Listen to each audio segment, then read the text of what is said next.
अस्सलाम वालेकुम and welcome back to my YouTube channel. तो आज की वीडियो में स्टूडेंट्स हम डिस्कस करेंगे कि work related mental ill health की कॉज क्या होंगी। तो इन जितनी भी कॉजेज़ हो सकती हैं इनको हम 6 मेजर हेडिंग में जाकर डिस्कस करते हैं। सबसे पहले आता है हमारे पास डिमांड्स, एक्सेसिव डिमांड्स। आपकी जो जॉब का लोड है अगर वो बहुत ज़्यादा है आपको स्ट्रेस करेगा।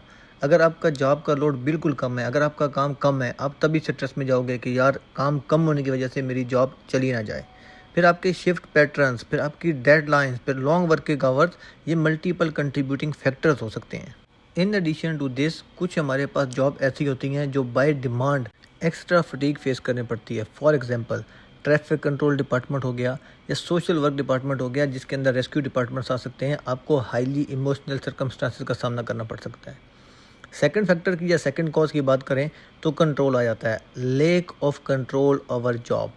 अगर आपकी जॉब डिमांडिंग है, आपने टारगेट अचीव करने हैं, आपने प्रोडक्शन कंप्लीट करनी है, तो सर्कमस्टांसेस, अगर उसकी कंडीशन, रॉ मटेरियल, उसकी इन्वायरमेंट, वो सब अगर आपके कंट्रोल में नहीं है, एक प्रॉपर फ्लो चैन आपके कंट्रोल में नहीं है, तो आप कभी भी अपना टारगेट अचीव नहीं कर पाओगे। आपको work related mental ill health, stress, anxiety cause कर सकती है। नेक्स्ट आता है हमारे पास सपोर्ट।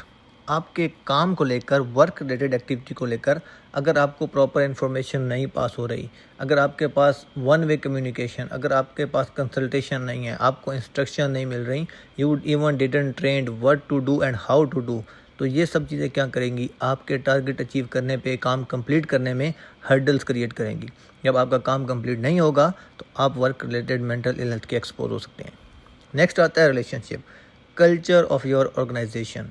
अगर आपका रिलेशनशिप एट साइट, आपकी टीम अच्छी नहीं है, अब बुलिंग प्रैक्टिस, हरेसमेंट वगैरह हो रही है, तो आप अपने काम पे फोकस नहीं करेंगे। काम के फोकस करने के साथ साथ आप इन तमाम चीज़ों को आपके माइंड में चल रही होंगी जो कि आपको मेंटली डिस्टर्ब रखेंगी। फिर आता है रोल। जब तक आपकी केपीआईज, आपके जॉब डिस्क्रिप्शन, अगर वो आपको क्लियर नहीं है, क्या काम आपने करना है, आपका रिस्पॉन्सिबिलिटी है, क्या दूसरे का काम आप कर रहे हो, या किस तरह आपको किसने सपोर्ट करना था, जब ये तमाम चीज़ें क्लियर क्रिस्टल नहीं होंगी, आप तब तक अपने काम पे फोकस नहीं कर पाओगे। जब आप अपना काम नहीं कर पा रहे, एडिशनल कामों में अपने आप को एंगेज कर रहे हो, तो कभी भी आप अपने टारगेट, अपनी केपीआईज अचीव नहीं कर पाओगे, और ये वर्क रिलेटेड इल हेल्थ का one of the major impactful cause हो सकता है। Last and one of the most important, change, the threat of change.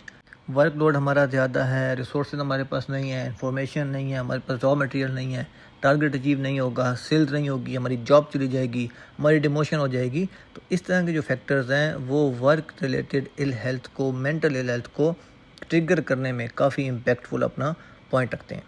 तो उम्मीद करता हूँ आपका जो टॉपिक था